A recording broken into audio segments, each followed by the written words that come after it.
Hey, I'm Chris Hoffner. You're here in Mount Ola, North Carolina at Hoffner Organic Dairy. We have been in business for quite some time. Grandpa bought the place in 1956. It originally was 110 acres. It's always been a dairy. He milked cows here for a long time. And then Dad ended up starting to milk cows in the 80s. And I purchased the dairy part from Dad in 2003. So we started our organic transition in 2007. A lot of the land was already certifiable organic. It's a long story, but we were milking cows. We were at the point, a plateau of getting big, doing something different, or getting out. And a buddy of mine that milks cows down the road said something about going to Reedy Fork Farm, and we were going to talk, and we went over there, and I was like, hey, why not? Let's try it.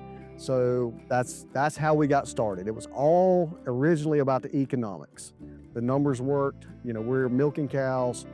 We were just trying to make more money off of our cows.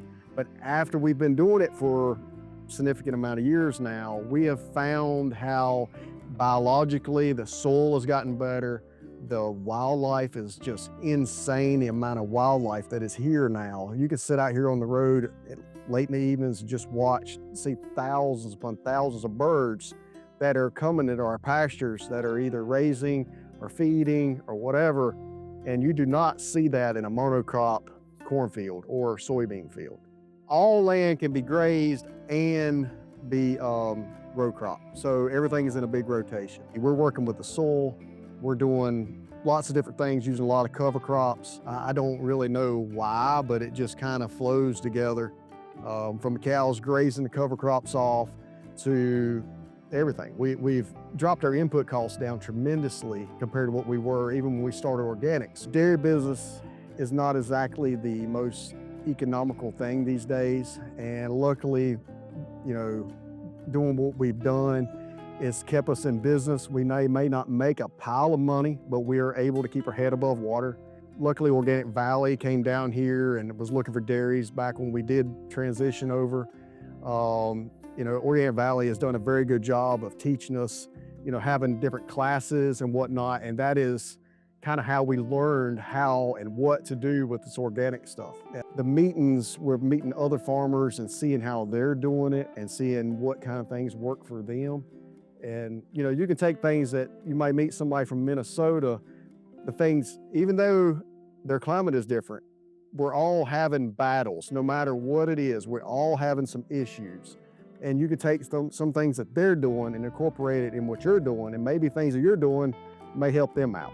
And we all have the same struggles, no matter where we are in the country. I'm finding that everybody's having the same issues, from weather to economics to whatever it is. In doing this organic farming, you have to kind of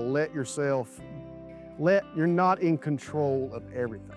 We all want to be in control either by, you know, with crops or with cows. You know, you put cows in a freestall barn, you feed them a TMR, they get the exact same thing every single day. It doesn't matter.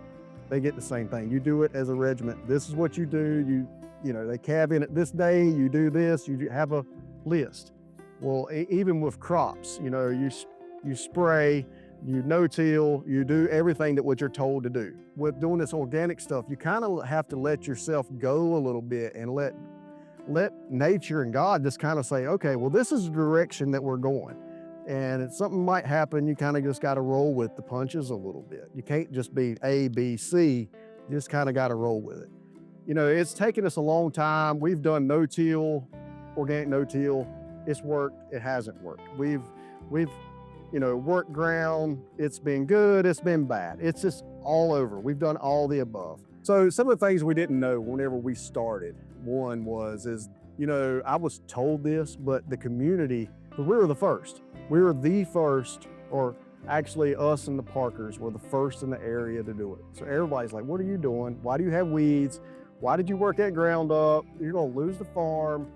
Even NRCS was on this, everybody. When we started, it was terrible because we started in 2007, you know, it was new.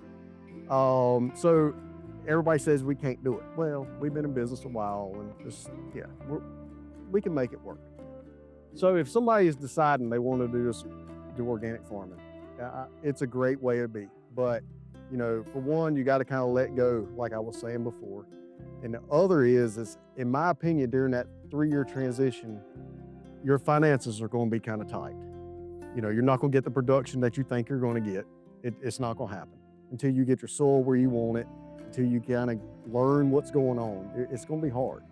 So in my opinion, I would go to the bank and talk to them about making a long-term operating line of credit or do something to help your finances out so you can cash flow during those times.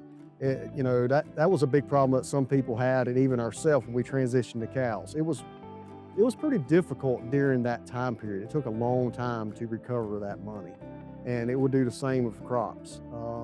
For us personally, when we transitioned over, I really like alfalfa and orchard grass. You know, we're able to feed it to our cows or whatever at the time. But if we take on new land now, I'd like to use those and have a mix. And reason being is there's a big market now for, you know, your hay and whatnot to feed horses or feed other, you know, to feed the homesteader animals and all that. There's a big market for it, especially when people realize you're not spraying it. There's a large market.